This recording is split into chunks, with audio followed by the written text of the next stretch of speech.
Hello hello सबैलाई नमस्कार। आज फेरि म एउटा नयाँ ब्लग लिएर आएको छु। हाम्रो घरमा हजुरआमा मृत्यु भएको 1 वर्षमा 1 वर्षको वार्षिकी कार्यक्रम राखेका थियौँ। त्यसको सम्झना स्वरूप मैले एउटा सानो भिडियो तयार पारेको छु। त्यो उक्त दिन पण्डितहरू बोलाएर पूजाआजा तथा लागबत्ती प्रज्वलन कार्यक्रम पनि भएको थियो। त्यो सानो भिडियो क्लिप चाहिँ मैले यहाँ बनाएको छु। सबैजनाले हेर्नु होला र सब्स्क्राइब गर्न नबिर्सनु होला।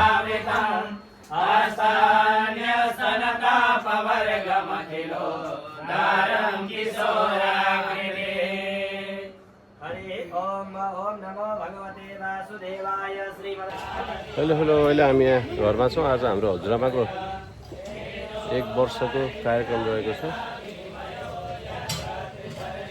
लागबत्ती बाल्नलाई चाहिँ यो भिजाइराख्नु भएको छ होइन, तेलमा। अनि अहिले एकछिनपछि हाम्रो लागबत्ती बाल्ने कार्यक्रम पनि रहेको छ। र हाम्रो किचनमा यहाँ म्याडम कसिराख्नु भएको छ। प्रभु महालक्ष्मी लाइफ इन्सुरेन्सको ब्रान्च म्यानेजर चाहिँ भाडा माझिराख्नु भएको छ। यता सानीमा पनि हुनुहुन्छ, यहाँ बसिराख्नु भएको छ। सेलरोटी पकाएर थकित मुद्रामा बस्नु भएको। दिदी यहाँ चाहिँ पानी खाइराख्नु भएको छ। यो मेरो उसमा युट्युब ल गाइजहरू हेर्नु। यहाँ उता बाहिर पूजापाठ भइरहेछ। अहिलेको जेनेरेसनलाई यो पूजापाठको के मतलब छैन। ल यहाँ क्यारमबाट भिडिरहेछ। ल देख्न सक्छ हामी। यहाँ चाहिँ मेकानिकल इन्जिनियर महेश कणेलजी हुनुहुन्छ। महेश कणेलजीलाई मेरो भ्लगमा स्वागत गर्न चाहन्छु म। के छ आज हाम्रो के भइरहेछ? तपाईँ बिहानबाट कति व्यस्त हुनुहुन्छ? बिहान म त खासै व्यस्त छैन, अब क्यारम बोर्ड खेलेर बसिरहेको। आज हाम्रो महेश सरको काम चाहिँ यहाँ भुरा भुलाउने काम हामीले चाहिँ टेन्डर पार्नु भएको छ। महेश सरले बिहानबाट भुरा व्यवस्थापन समितिको अध्यक्ष महेश कणेलजीलाई बनाएका छौँ हामीले। कति गाह्रो छ भुरा व्यवस्थापन गर्नलाई? होइन, खासै गाह्रो छैन, सबै मिलनसार छन् सबै। अनि यो भुरा व्यवस्थापनको जिम्मा तपाईँ लिँदै गर्दा अब तपाईँलाई पनि म बिहा गरेर भुरा चाहिँ जन्म जस्तो फिल भयो कि यो भुरालाई हेर्न झ्याउला र तपाईँलाई बिहा नगरौँ भयो? यो पनि केही प्रतिक्रिया दिनु होला। त्यस विषयमा मैले केही सोचेकै छैन। ल तपाईँले पक्कै सोचेपछि हामीलाई जानकारी गराइदिनु होला। हस्, हुन्छ।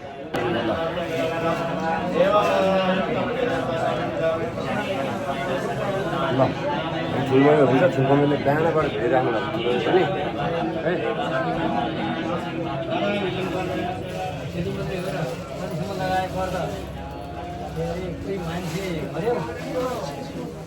ल यहाँ चाहिँ बुवालाई टिका लगाउने कार्यक्रम भइरहेको छ। ठुलुबाको मोबाइलमा चाहिँ यो इन्स्टल नभएर यहाँ हामीले फेरि फर्मेट गरेर फेरि रिसेट हान्दा छौँ होइन। अब यहाँ हाम्रो भिनाजु हुनुहुन्छ। उहाँ चाहिँ सानोतिनो गुगल भन्दा पनि फरक पर्दैन हाम्रो भिनाजुलाई चाहिँ। तपाईँहरूले चाहिँ जे सोध्नु उहाँलाई त्यो थाहा नभएको विषय केही पनि छैन। ल यहाँ गर्दा गर्दै पानी आयो। अब पानी पनि बिदा भएको छ। पानी आउँदैन। ठुलो दिदी आइसक्नु भएको छ। दिदी भाउजू पनि आयो भन। ल दिदीले चाय खान लाउनु भएको छ दिदीले।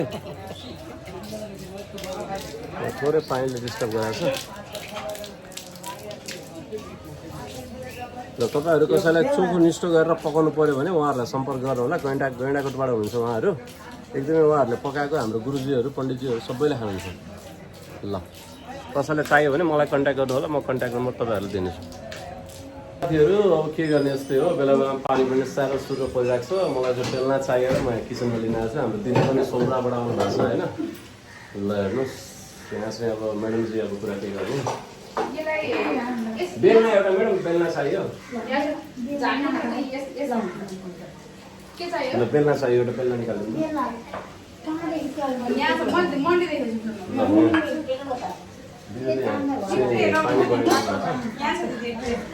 खाएर होइन। ल हेर्नुहोस् हालत आँप आसिबको हालत हेर्नुहोस् कसरी खाइराख्नु भएको छ। आयान पनि हुनुहुन्छ यहाँ। आयान के भइरहेको छ तिमीलाई आज? यता हेर मजा भइरहेछ। सबैजना आउनु भएको छ। कस्तो लागिरहेछ? रमाइलो भइरहेछ। ल ज्ञानी भएर बसिरहेको छ दुईजना होइन। यस्तो दामी ज्ञानी भएको छ नि आज। अब कुरा के गर्ने होइन। आसिफ के छ? आसिफ एउटा गीत गाइदेऊ न। एउटा गीत पाकिस्तानी गीत एउटा प्लिज। ल भान्जी आयो भन्नु ब्लगमा। भान्जी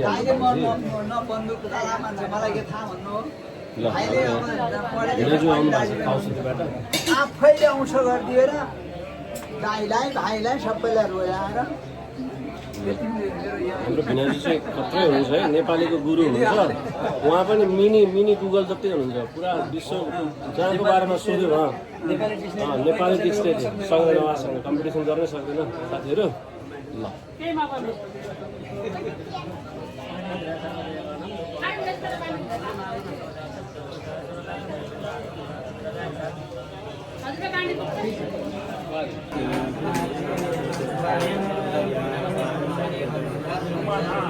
होइन हाम्रो भान्जी आयन सर जोड्ने कार्यक्रम भइरहेछ आयन कति केजी हो आयन तिमी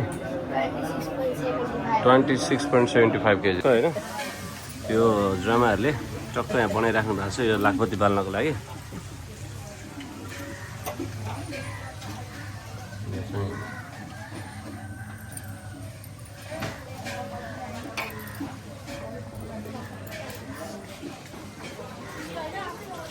ल यो चाहिँ हाम्रो धनबारी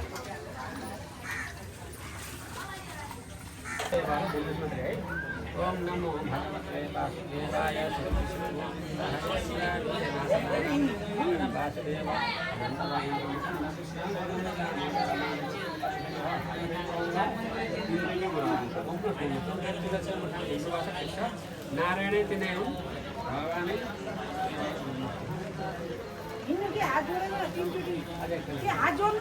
फेरि पानी पर्नु वासुदेवाय नमो नमः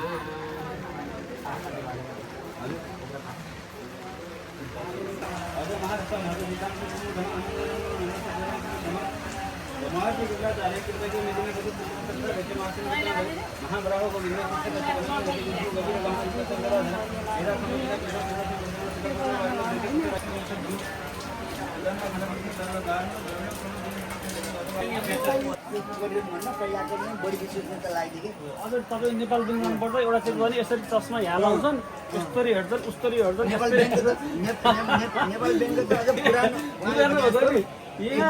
यहाँ लगाएर हेर्ने चेक हेर्छन् है हाँसो लागेको अलिकति लेट पनि हुन्छ नयाँ प्रस्ताव नभए पनि अनि अलिकति गयो भने चाहिँ अहिले नियम त सबैलाई बराबर हुन्छ एउटा खुसी भने त गयो पानी परेर बेला बेलामा डिस्टर्ब चाहिँ गरिरहेको थियो तर मौसमलाई शीतल बनाएर पनि सजिलो भयो लाखपति बाल्ने कार्यक्रम चलिरहेको छ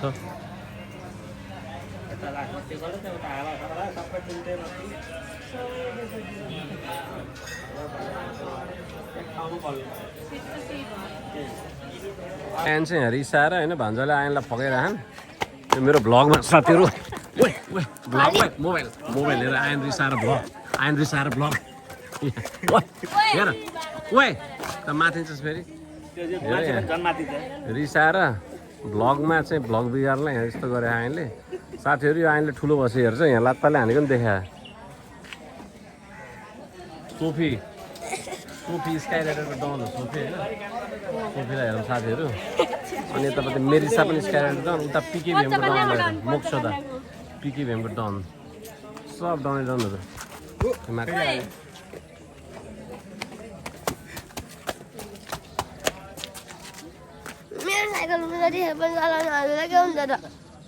अहिले साइकल पानी परेको बेला चलाउँछ अहिले पल्टिन्छ के हुन्छ बाटो चिप्लो हुन्छ अनि कागहरू आएको थियो मैले त्यहाँ रोटीहरू भाँचेर टुक्रा टाक्री दिएँ है यसरी चाहिँ हाम्रो कार्यक्रम चाहिँ लगभग अन्तिममा पुग्यो सिद्धियो राम्रोसँग र सबैजनाले यो भिडियो हेरिदिनु भएकोमा सबैलाई म धन्यवाद भन्दै र अन्त्यमा यो सब्सक्राइब गर्न चाहिँ नबिर्सनु होला धन्यवाद।